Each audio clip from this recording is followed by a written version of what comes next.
날마다 나를 살리는 큐티 이성호 목사입니다. 오늘 큐티 본문은 마가복음 6장 30절에서 43절까지입니다.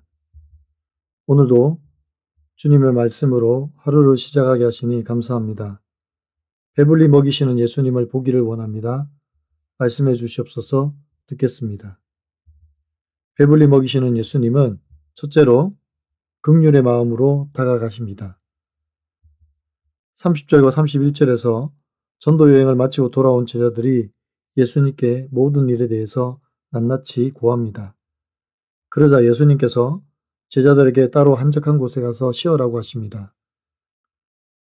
아마 제자들은 두 벌 옷도 가지지 않고 전대와 준비한 식량도 없이 여러 날을 전도하며 다녔습니다. 그래서 그들은 몹시 피곤하고 지쳤을 것입니다. 이런 제자들의 모습을 보신 예수님께서 제자들에게 안식을 주십니다. 안식이란 최선을 다해 일한 자들에게 필요한 것입니다. 우리도 주어진 사명에 최선을 다할 때 주님께서 꿀같은 안식을 주실 것입니다. 그래서 지금 주어진 일에 최선을 다해야 합니다. 그 일이 어렵고 힘들더라도 끝까지 순종해야 합니다. 32절과 33절입니다. 이에 배를 타고 따로 한적한 곳에 가세 그들이 가는 것을 보고 많은 사람이 그들인 줄 알지라 모든 고을로부터 도보로 그곳에 달려와 그들보다 먼저 갔더라고 합니다. 음식 먹을 겨를도 없을 정도로 바쁜 상황 속에서 제자들을 쉬게 하시기 위해서 배를 타고 한적한 곳으로 갑니다. 그런데 예수님과 제자들이 떠나는 모습을 보고 배보다 빠른 속도로 달려서 제자들보다 먼저 갔습니다. 예수님과 그의 일행이 도착했을 때 이미 그곳에는 수많은 인파가 먼저 도착해서 기다리고 있었던 것입니다. 34절에서 이 무리를 보신 예수님께서 목자 없는 양 같음으로 인하여 그들을 불쌍히 여기십니다. 그리고 그들에게 여러 가지로 가르쳐 주십니다. 영적인 기갈을 느끼며 몰려온 무리들을 외면하지 않으시고 피곤하고 지쳤지만 그들에게 영적 약식을 공급해 주십니다. 이것이 무리를 향한 예수님의 긍휼한 마음입니다. 예수님의 긍휼한 마음은 제자들을 향해서도 무리를 향해서도 동일합니다. 적용해 보세요. 사명으로 인한 분주함 속에서 주님이 권유하시는 안식을 누리고 있습니까? 아니면 내 힘으로 버티다가 영적 고갈래 머물러 있습니까? 나는 목자 없는 양처럼 방황하는 가족이나 이웃을 불쌍히 여깁니까? 배불리 먹이시는 예수님은 둘째로 작은 순종으로 풍성히 나누십니다. 35절과 36절에서 제자들이 예수님께 나와 쫓아온 무리들이 굶주린 것을 알고 그들로 하여금 마을에 가서 무엇을 사 먹게 하시라고 말합니다. 그러자 37절에서 예수님께서 너희가 먹을 것을 주라고 하십니다. 하지만 그 많은 무리들을 먹이기에는 300데나리온의 떡을 사와야지만 가능하다고 제자들은 대답합니다. 38절입니다. 이르시되 너에게 떡 몇 개나 있는지 가서 보라 하시니 알아보고 이르되 떡 5개와 물고기 2마리가 있더이다 하거늘 이라고 합니다. 예수님께서 너희에게 떡 몇 개나 있는지 확인해 보라고 하십니다. 그러자 제자들이 알아보니 떡 5개와 물고기 2마리가 있다고 합니다.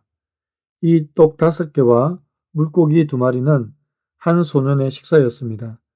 이 작은 것으로 과연 무엇을 할 수 있겠습니까? 그런데 예수님은 제자들에게 사람들을 무리를 지어 앉게 하라고 하십니다. 그리고 제자들은 사람들을 100명씩, 50명씩 무리를 지어 푸른 잔디 위에 앉혔습니다. 41절입니다. 예수께서 떡 5개와 물고기 2마리를 가지사 하늘을 우러러 축사하시고 떡을 떼어 제자들에게 주어 사람들에게 나누어 주게 하시고 또 물고기 2마리도 모든 사람에게 나누시매 라고 합니다. 예수님께서 이 떡 5개와 물고기 2마리를 가지시고 하늘을 우러러 축사하셨습니다. 그리고 제자들에게 이것을 나누어 주라고 하십니다. 그러자 42절에서 44절을 보면 다 배불리 먹고 남은 것이 12광주리가 되었습니다. 그리고 이 떡과 물고기를 먹은 사람이 자그마치 남자만 5천 명이었습니다. 얼마나 놀라운 기적입니까? 한 소년의 도시락이 5천 명을 먹이고도 남음이 있었습니다. 이처럼 우리의 작은 나눔이 큰 기적을 일으킵니다. 하나님께서 우리에게 주신 작은 것으로 이웃을 섬길 때 놀라운 기적이 일어납니다. 우리 나눔의 시작은 대단한 것, 큰 것이 아니라 작은 나눔입니다. 이 작은 것이 큰 것을 이루는 역사를 일으킬 줄 믿습니다. 여러분 어떻습니까? 내 능력으로는 도저히 안 되지만 주님의 말씀에 순종하여 감당해야 할 일은 무엇입니까? 내가 가진 작은 것을 가족과 이웃을 위해 감사함으로 나누고 있습니까? 오늘 큐티의 묵상 간증은 배불리 먹고 나누는 인생이라는 제목의 한 성도님의 묵상 간증입니다. 제가 어릴 적 부모님은 늦둥이로 태어난 제게 너를 시집 보내고 죽을 수 있을까? 라는 말씀을 자주 하셨습니다. 그러다 보니 저도 모르게 우울감이 잠재된 아이로 자랐습니다. 또 아버지 외도로 부모님이 자주 다투시는 모습을 보면서 난 나중에 이런 환경이 되면 바로 이혼해야지 라고 생각하기도 했습니다. 그러던 중 한 친구의 권유로 교회 갔다가 재미를 느껴 열심히 다녔습니다. 하지만 말씀의 가치관이 없다 보니 혼전 임신으로 결혼하게 되었습니다. 결혼 생활은 신혼여행 때부터 삐걱거렸습니다. 여행 첫날 저는 남편이 저 몰래 담배 피운 사실을 알게 되어 파혼을 요구했고 다시는 안 피우겠다는 남편의 말을 믿고 용서해 주었습니다. 그러나 신뢰가 한번 무너지니 남편을 자꾸 의심하게 되었고 결국 저희는 별거했습니다. 아이가 생기면 괜찮아질까 싶어 임신했는데 별거 중에 남편에게 다른 여자가 생긴 것을 알고 출산 후 이혼했습니다. 이후 저는 내가 이 세상에서 제일 힘든 사람이야 라는 생각에 사로잡혀 다른 사람들의 상황은 안중에도 없었습니다.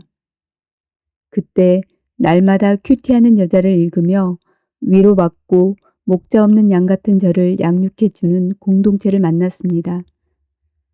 그리고 제 삶이 말씀으로 해석되면서 다른 삶의 아픔이 눈에 들어왔습니다. 그러자 저에게도 오병이어의 기적이 일어났습니다. 너희가 먹을 것을 주라는 주님의 말씀에 순종해 저의 고난을 구원의 약재료로 내어놓으니 힘든 지체들이 살아나고 나만 알던 이기적인 삶이 이타적인 삶으로 바뀐 것입니다.